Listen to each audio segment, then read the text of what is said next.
这个骑车的意外导致摔了一下。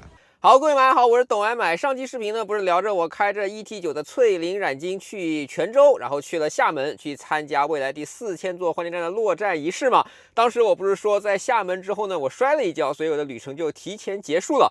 有不少朋友们询问这个摔跤是怎么摔的，再加上我这两天发了一些朋友圈，所以这期视频呢，就稍微系统全面的回顾一下如何防止骑行摔跤，以及摔跤之后做了哪些应对，哪些呢是值得去学习的，哪些呢是要尽量避免的，好吧？那事情呢是要从我在厦门说起。参加完未来4000座换电站的落成仪式之后呢，我就跟昌老师还有 Billy， 我们就在厦门，我们一起吃了一顿饭。那顿饭吃得十分开心啊！吃完饭之后呢，我们就决定出去骑车。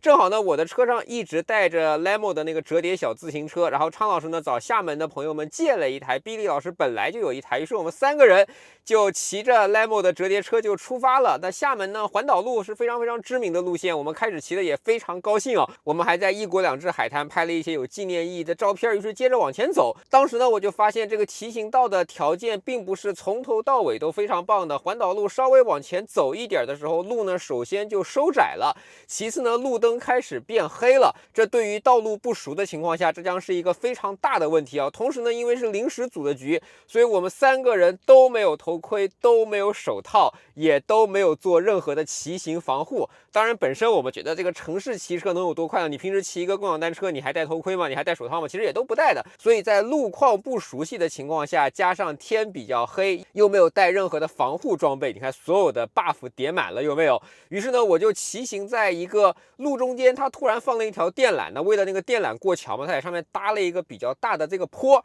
其实我骑过去的时候，我是看到了，我不仅看到了，我还伸手指了一下那个坎儿，提醒后面的昌老师注意。结果就在过那个坎儿的时候，然后这个车就飞了起来，然后就摔跤了。现在回顾一下当时发生了什么事儿。首先那个坎儿比较高，它比一般的减速带是要高的，因为它为了过那个电缆。其次呢，所有的折叠车它都是没有把力的，你知道把力的长度其实是有助于你去控制车身的。再者呢，所有的折叠车不针对 Lemmo 啊，所有的折叠车，包括你小布也好，包括你去迪卡侬随便买一个折叠车的车头都会比传统的公路车要轻上不少，因为重量分布的原因，所以更加难的去压住车头，所以各种各样的 buff 叠在一起。我事后去看我当时的骑行速度，在过那个坎儿的时候，速度是25公里每小时，即使是一台公路车，这个速度也着实是有一点快了。因此呢，就是骑得过快，道路不熟悉，没有提前减速，缺少各种防护措施，所有的 buff 叠在一块儿，造成了一些受伤的情况。在摔伤之后，我立刻爬起来，然后我当时苍老师问我怎么样，我做的第一个是，我说你别着急，你让我看看手行不行，然后看看腿行不行。我很灵巧的动了一下手指，再灵巧的弯了一下膝盖，我说感觉应该是没有骨折的。然后呢，运气比较不错，也没有任何撞到头，也没有什么，我觉得还行。那这时候我们就选择直接去医院了。还好有本地的 Billy 老师在，直接推荐了一家相对来说人少一点的医院。我跟苍老师就开车直接去挂了急诊。急诊的清创就比较简单了，正好有外科医生在值班。外科医生看到我这个受伤说，你在海边摔的吗？你看你这伤口上有沙子，用镊子把伤口中的一些小沙石给挑出来，再用碘伏把它擦干净，敷上防粘的油布，然后再缠上纱布，这一整套清创的处理就结束了。然后因为伤口比较大比较深，所以还打了一针破伤风。整个这个流程弄下来之后，已经花了2个多小时的时间吧。这里要感谢昌老师啊，全程陪着我，之后呢还开车我们一块回了泉州，因为当时我们的酒店就住在泉州的。这个骑车的意外导致摔了一下，看着血糊垃圾，其实倒也还好，就是手上比较深一点。现在已经12点1刻了，我们在厦门的医院里头，昌老师在陪我。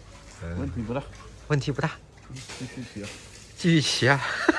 所以回顾整趟摔车，比较幸运的是，我见过很多摔车摔得非常严重的，什么撞到头呀、失去意识啊、短暂失忆的、什么骨折的。还好这一次呢，完全都没有发生，所经受的呢都是一些皮外伤。我当时问医生说要多久才能好，医生跟我说，那你这个得要2周的时间了。那今天呢是摔车的第12天，基本上也就好了。所以医生这个说的还是很准的啊。你看手上的一些擦伤已经完全好了，相对比较深一点的2个伤口，一个是手上，一个是腿上，都已经愈合了。而且这段时间我还学会了湿性愈合啊。什么叫湿性愈合？什么叫干性愈合啊？其实我们小时候一般摔伤了没人管你，就是拿水擦擦什么的，然后放在那儿，最后它会结一个痂，你基本上就可以理解为这是一个干性愈合。那所谓的湿性愈合呢，就会把手上的，首先你要清创完毕啊，这一点是一切的前提，要保持手部的干净以及干燥，同时呢涂抹一些药膏，再把它用无菌敷贴给它覆盖起来，这就可以理解为一个湿性愈合了。相对于干性愈合来说，湿性愈合不容易结痂，我觉得这是它最大的优势。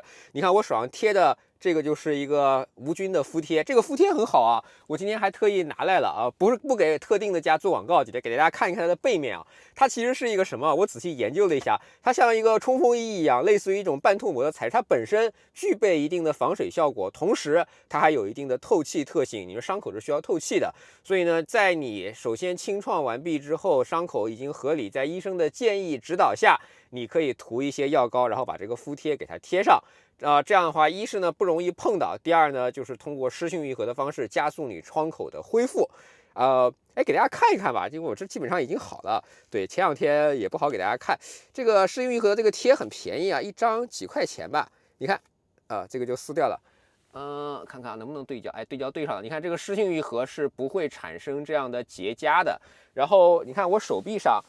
这样的一些干性愈合，不知道能不能对焦对上啊？来对上这里，它就会有一些结痂产生。当然结痂最后它也会掉嘛。我现在是学会了，在医生的指导下，我觉得使用这种湿性愈合方式还真的挺好的，挺方便的。总结一下本期视频的经验教训，就是尽量不要在天黑，不要在不熟悉的道路骑行。骑行需要戴头盔，需要戴手套。如果这次我戴上了手套，那手上的这个伤害肯定是可以避免的嘛。